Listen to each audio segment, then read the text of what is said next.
Most people think they know everything about Marilyn Monroe. The white dress, the breathy voice, the red lips, the men, the tragedy.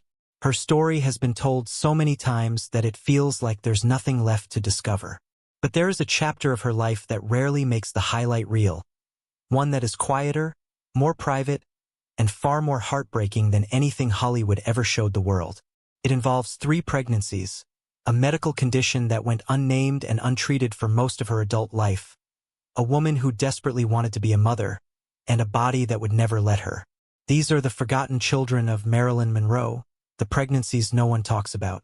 Part 9, Before the Glitter, the girl who was never really kept. To understand what motherhood meant to Marilyn Monroe, you have to go back to the beginning. Not to the Hollywood studio lots or the designer gowns, but to a foster home in Hawthorne, California, and a little girl named Norma Jean Mortensen. She was born on June 1, 1926, at Los Angeles County Hospital. Her mother, Gladys Pearl Baker, was a film negative cutter who was struggling financially, emotionally, and mentally. Gladys had already lost custody of 2 children from a previous marriage. Her ex-husband had taken them to Kentucky, and she barely saw them again. By the time Norma Jean arrived, Gladys was a woman barely holding herself together.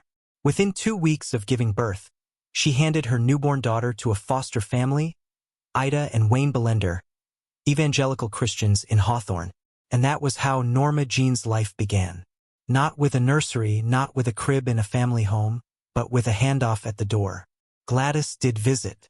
She came on weekends, sometimes took Norma Jean for sleepovers in her Hollywood apartment.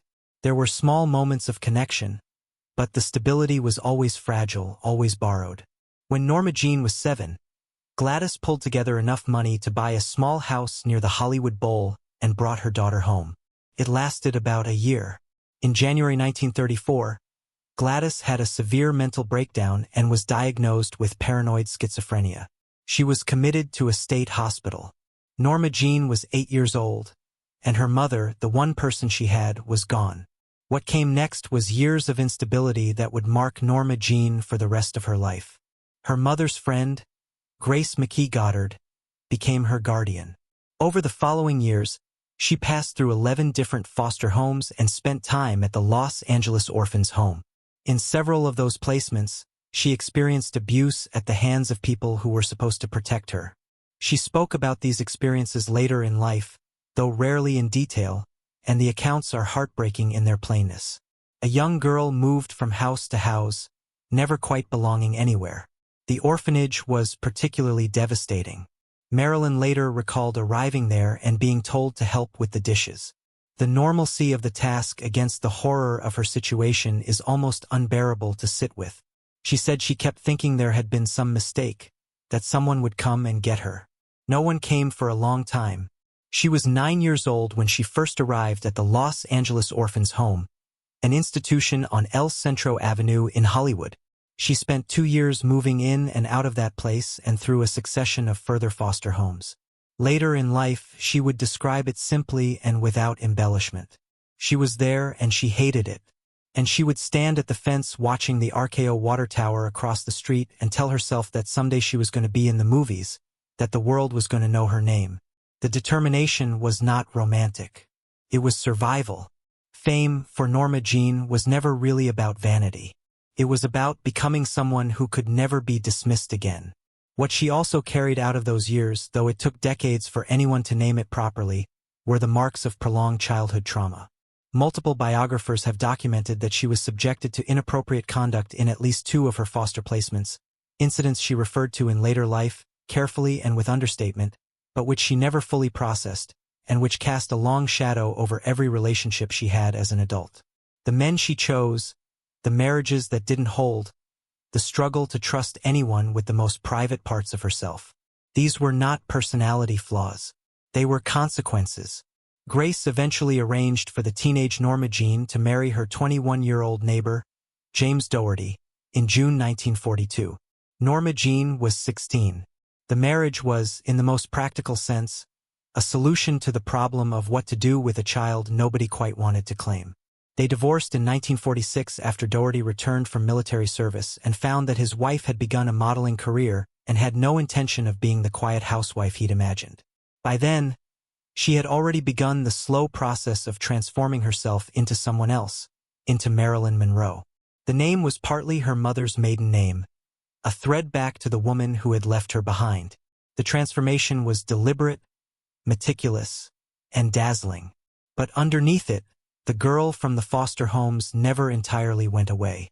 And what she wanted more than almost anything, more than fame, more than recognition, more than the parts she fought for, was a family of her own, a child, permanence, something no one could take away. That longing would define the most private and painful chapter of her entire life.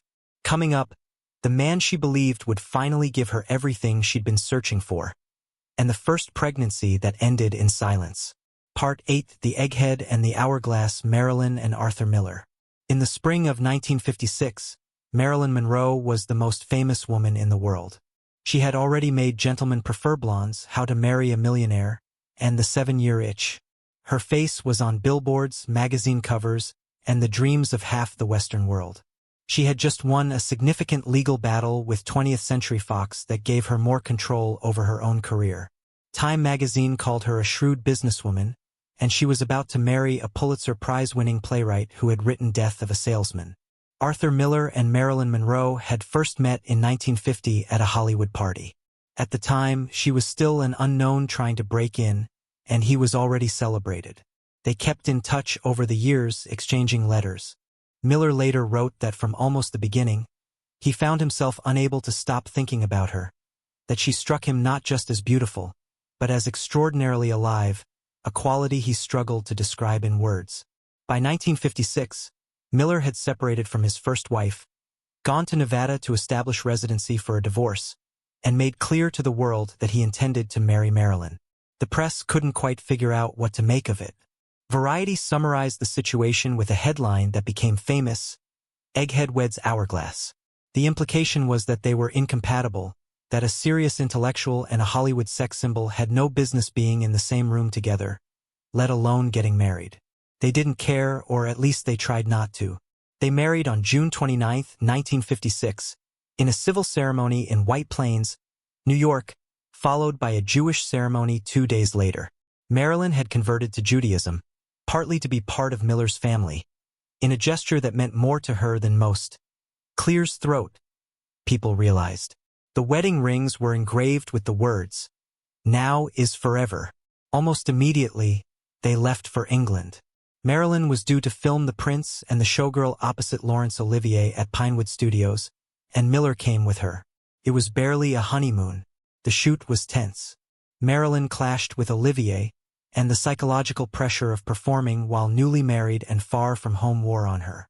And then something happened that fractured the marriage almost before it had a chance to begin. While in England, Marilyn happened upon a private notebook Miller had been keeping. She read what was written in it.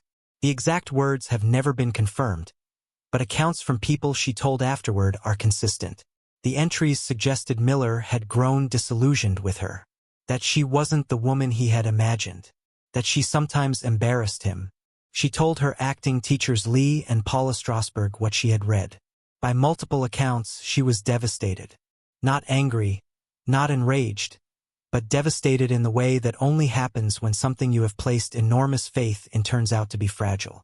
And yet the marriage continued. And soon something else happened that gave it a new kind of gravity. Marilyn became pregnant for the first time. Part 7: The First Pregnancy, England, 1956. The exact timing of Marilyn's first confirmed pregnancy places it in the summer of 1956 during the filming of The Prince and the Showgirl in England. She was 30 years old. It was the first time, as far as is documented, that she had conceived. By all accounts, she was quietly overjoyed. The pregnancy felt, to those close to her, like a quiet miracle. The thing she had wanted her entire life was finally happening.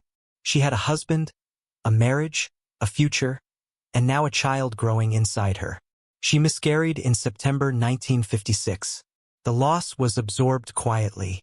There was no public announcement, no press release. In 1956, a woman's reproductive life was considered strictly private, especially a woman in Marilyn Monroe's position, whose public image had been so carefully constructed that almost every detail of her personal life was managed with deliberate care. So, the miscarriage happened and the world went on. And almost no one outside her closest circle knew. But for Marilyn, the loss was not small. People who knew her during this period describe a woman who carried grief beneath the surface of her performances, beneath the smiles and the glamour and the carefully managed appearances. She had wanted that baby in a way that was tied to everything she had never had as a child. Permanence, family, someone who was hers and couldn't be taken away. She and Miller returned to New York. They bought a farmhouse in Roxbury, Connecticut, and tried to build a life together. Miller's children from his first marriage, Bobby and Jane, spent weekends with them. Marilyn threw herself into caring for them. In one of her last interviews, she spoke about her stepchildren with a tenderness that is difficult to read without feeling the full weight of everything she was carrying. She described them as being from broken homes and said she understood them in a way she couldn't quite explain. That she loved them more than she loved almost anyone. Of course, she understood them. She had been one of them. Miller later wrote about this period that he wanted to try again. That he and Marilyn both hoped for another pregnancy. What happened next, though, was far worse than anything that had come before. Before we get to that, there's something that was quietly shaping Marilyn's body and her future. A condition that most people don't associate with her story at all, but one that was at the center of everything. Part 6, The Hidden Condition. Endometriosis. There is a photograph, or rather a note, that most people have never seen. It was April 1952, and Marilyn Monroe was being wheeled into surgery at Cedars of Lebanon Hospital in Los Angeles to have her appendix removed. Before she went under, she taped a handwritten note directly to her abdomen, addressed to her surgeon, Dr. Marcus Rabwin. The note asked him, essentially, to be careful to cut as little as possible, to preserve everything he could. Near the end, in capital letters, she added, "For God's sakes, dear doctor, no ovaries removed." She was 25 years old, and she was already afraid of losing the one thing she wanted most. The note became public decades after her death, and is now one of the more quietly devastating artifacts of her life. It speaks to a woman who understood, on some level, that her reproductive health was under threat, even if the medical world around her hadn't fully explained to her what she was dealing with. What she was dealing with was endometriosis, a chronic condition in which tissue similar to the lining of the uterus grows in places outside the uterus, on the ovaries, the fallopian tubes, other pelvic structures. It causes severe pain, particularly during menstruation, and in many cases significantly impairs fertility. Even today, the average person waits somewhere between 6 and 10 years to receive a diagnosis. In Marilyn's time, in the 1940s and 1950s, it was barely understood at all. People close to Marilyn described her as sometimes being in howling pain during her periods. Pain she tried to manage with barbiturates and alcohol, which fed the narrative of a troubled, unreliable Hollywood star, rather than the more accurate narrative of a woman in genuine physical agony with no medical recourse. The same substances that were used to treat her pain were later cited as evidence of her instability. The condition that was killing her fertility was invisible, unnamed, and untreated, and the coping mechanisms it produced became part of the legend that reduced her. The note on her stomach in 1952 was not a moment of vanity. It was an act of desperation by a woman who knew something was wrong and was pleading from the operating table to keep whatever she could. Marilyn reportedly had multiple surgeries related to her endometriosis throughout her adult life. In 1952, the appendix surgery also involved treating some of her gynecological symptoms. In June 1959, she underwent a further operation specifically to address the endometriosis at Lenox Hill Hospital in New York. A longtime physician eventually recommended a hysterectomy. She refused. As long as there was a chance, any chance at all, she was not willing to close that door. It is worth pausing on what that refusal actually meant. By 1959, Marilyn had already lost 2 pregnancies. She was 33 years old. Her doctors were telling her that the structural damage to her reproductive system was severe and worsening. A hysterectomy would have ended the pain, ended the surgeries, and ended any possibility of ever carrying a child. She chose the pain. She chose the surgeries and the uncertainty and the ongoing physical suffering because the alternative was closing off the one thing she still hoped for with any consistency. That is not the decision of a reckless, self-destructive woman. That is the decision of someone who wanted to be a mother so badly that she was willing to suffer almost indefinitely rather than let that door close. One published study in the Journal of Human Reproductive Sciences put it plainly. Marilyn Monroe's endometriosis was so severe that it destroyed her marriages, her wish for children, her career, and ultimately her life. It was, the authors wrote, a condition that in her era led to progressively increasing use of strong analgesics and sedatives, and to drug dependency. That is the through line that almost no one follows when telling her story. The pills that killed her didn't come from nowhere. They came, in significant part, from a medical condition that the world around her either didn't understand or didn't bother to treat. And then came the second pregnancy. And what followed was the most harrowing loss of all. Part 5, The Second Pregnancy, the Ectopic, August 1957. By the summer of 1957, Marilyn and Miller had been married for just over a year.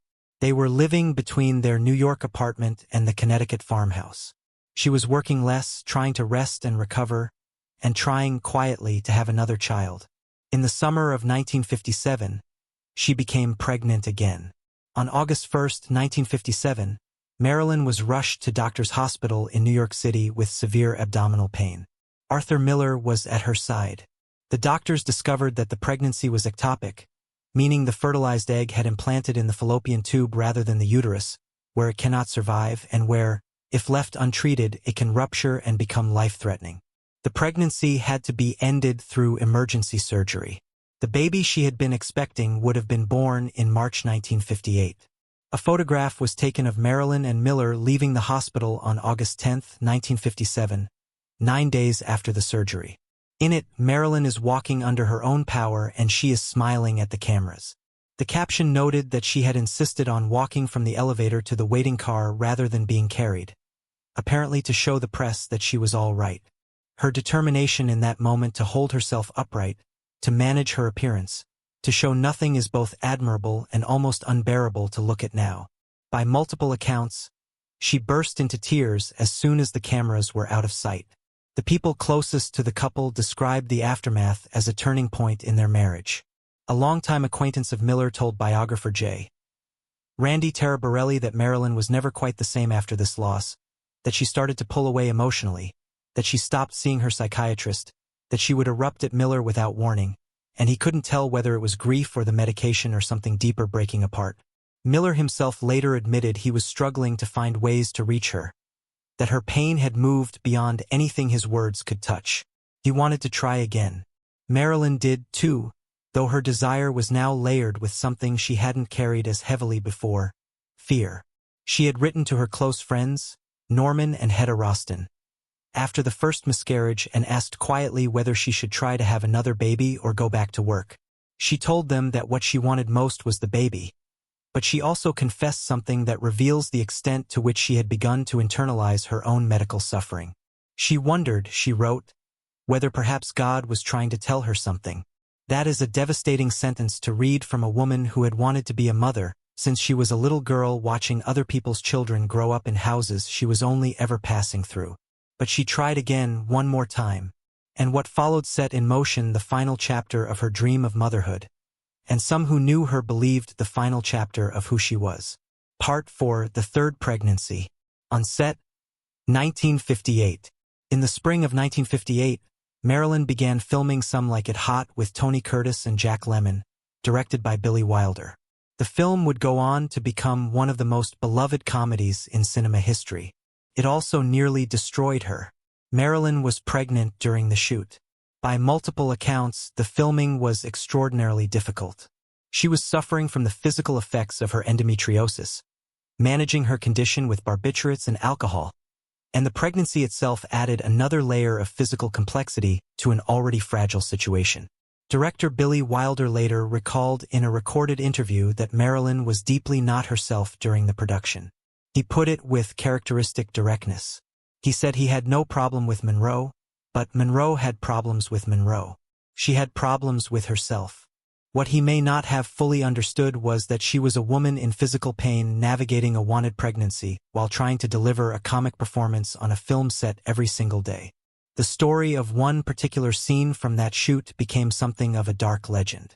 Wilder reportedly required her to deliver the line, "Where's the bourbon?" A line she was searching for in a kitchen cupboard again and again across dozens of takes before getting the result he needed. Some accounts put the number at 59 takes. Others put it higher. The exact number has been debated, but the fact that the scene required an extraordinary number of repetitions due to Marilyn's difficulty delivering the line in the expected way is well documented.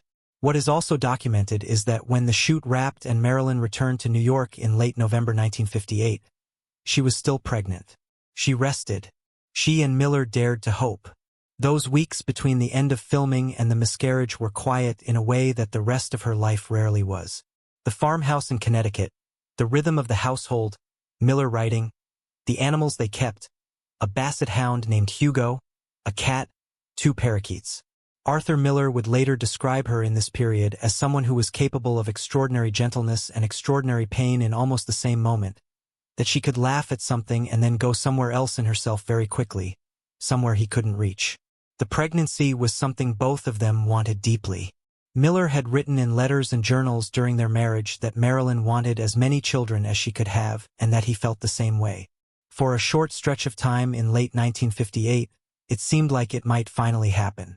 On December 16, 1958, Marilyn miscarried for the second time. She blamed herself. In a private letter written to Norman and Hedda Roston, one of the more raw documents from her personal archive, she asked in her own words whether she had killed the baby by taking medication on an empty stomach. She had been taking a sedative called Amytal. She had also consumed some sherry wine. She wrote the question with the kind of blunt, anguished honesty that was characteristic of her private writing. No performance, no glamour, just a woman asking herself whether she had destroyed the thing she loved most. Her gynecologist, Dr. Leon Crone, later firmly dismissed any notion that her behavior had caused the miscarriage. He was emphatic. The losses were the result of her endometriosis, not of anything she had done. But Marilyn's ability to accept that reassurance was limited. She had spent a lifetime absorbing other people's failures as her own fault, her mother's illness, her foster placements, her inability to hold a marriage together, and the loss of this third child fit the same psychological pattern. She did not try again after December 1958, not because she stopped wanting a child, but because she couldn't bring herself to go through it one more time. Part 3: The Weight of It. What the losses did. Arthur Miller would later say in his autobiography that Marilyn wants as many children as she can get. He wrote this with what seems, in retrospect, to be genuine feeling. He understood her desire, shared it even, but the marriage was already coming apart under the weight of the grief they could not seem to process together. The years between 1958 and 1961, when they divorced, were years of increasing distance. Marilyn had stopped going to therapy after the second miscarriage. Miller was struggling to write in the chaos of her life. They worked together one final time on The Misfits in 1961, the last film she would ever complete. And when the shoot ended, so did the marriage. The divorce was finalized in January 1961. 11 days after the divorce was granted, the news broke that the marriage was over. The timing, by most accounts, was not coincidental. Miller had already begun a relationship with a photographer he had met during the production. For Marilyn, the end of that marriage was also the end of the life she had imagined, the farmhouse in Connecticut, the stepchildren she had grown close to, the possibility of a family she could finally call her own. What followed was among the most difficult years of her short life. In February 1961, on the advice of her psychiatrist, she checked into the Payne Whitney Psychiatric Clinic in New York. She signed in under an assumed name, Faye Miller, to avoid publicity. She was placed in a locked psychiatric ward, a decision that turned out to be catastrophic. The locked ward triggered something in Marilyn that was primal. She had spent her childhood being placed in institutions she hadn't chosen, in homes she didn't want to be in situations she had no power to leave. Now here she was again, a grown woman, a movie star, locked in a room in a hospital. She broke down. After 3 days, She was able to get word to Joe DiMaggio, her second ex-husband, with whom she had maintained a close friendship. DiMaggio dropped everything and flew to New York. He arranged for her transfer to the more appropriate Columbia University Medical Center, where she spent the rest of her hospitalization. The image of DiMaggio arriving to rescue a woman he had once hurt and never stopped loving is one of the more genuinely moving footnotes in the whole story. DiMaggio had always been a complicated presence in her life. Their marriage in 1954 had lasted only 9 months and ended badly with a level of conflict that left marks on both of them. But DiMaggio never stopped watching out for her. He blamed her Hollywood circle for much of what went wrong in her later years. He distrusted the hangers-on, the studio executives, the powerful men who moved in and out of her life without consequence. He had tried to reconcile with her in the years before her death.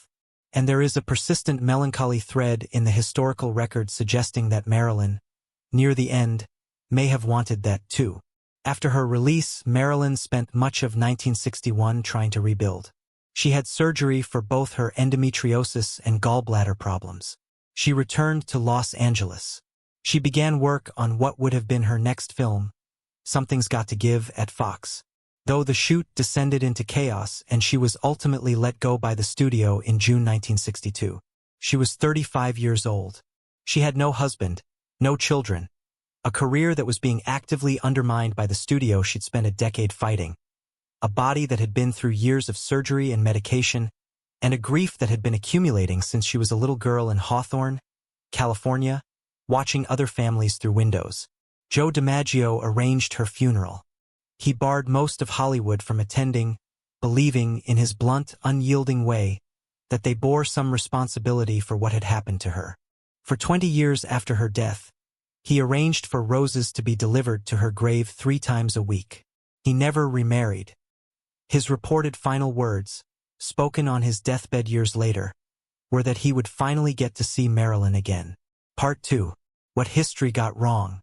For decades, the story told about Marilyn Monroe's relationship with motherhood was, at best, incomplete. Some accounts mentioned the miscarriages in passing. Many skipped them entirely. Films dramatizing her life often focused on the romances, the fame, the men, the tragedy, and left the pregnancies as a footnote, if they appeared at all.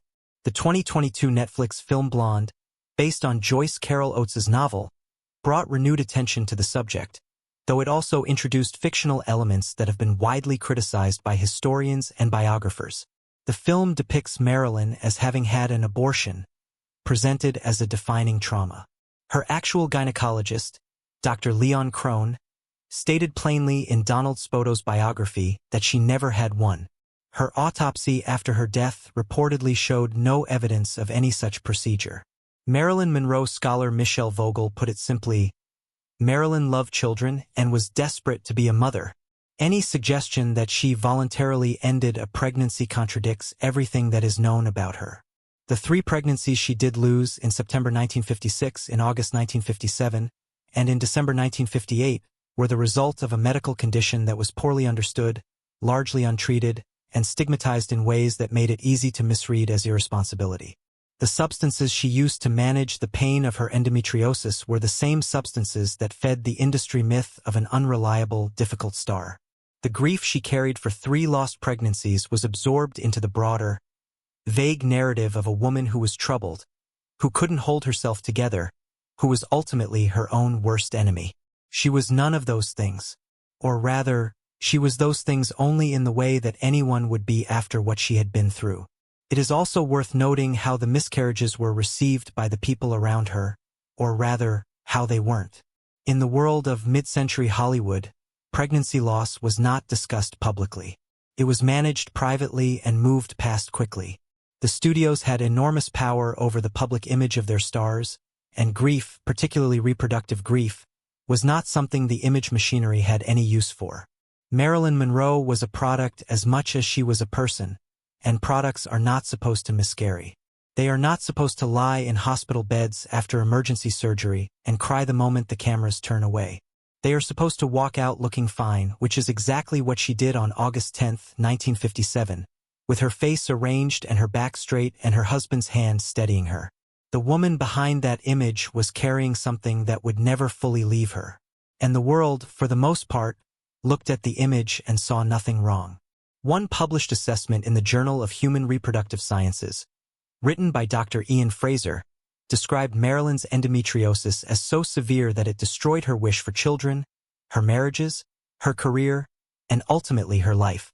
That is a striking claim, and it is worth sitting with. Not because it reduces her to a victim. She was far too complex and fierce for that. But because it tells the truth about what she was actually fighting in a way that the glittering surface of her public image never allowed. Part 1. The longing that never left. One of the things that gets lost in the telling of Marilyn Monroe's story is how much joy she found in children, despite everything, or perhaps because of everything. She was devoted to Arthur Miller's children from his first marriage. She wrote them letters from the perspective of the family cat, full of misspellings and humor and warmth. She remembered their birthdays. She called them long after the divorce from their father just to stay in touch. Bobby Miller, who was 9 when his father married Marilyn, later recalled her with a combination of love and sadness. He remembered her as someone who could be warm and buoyant and generous, but who was also visibly in pain in a way you could sometimes see come over her face.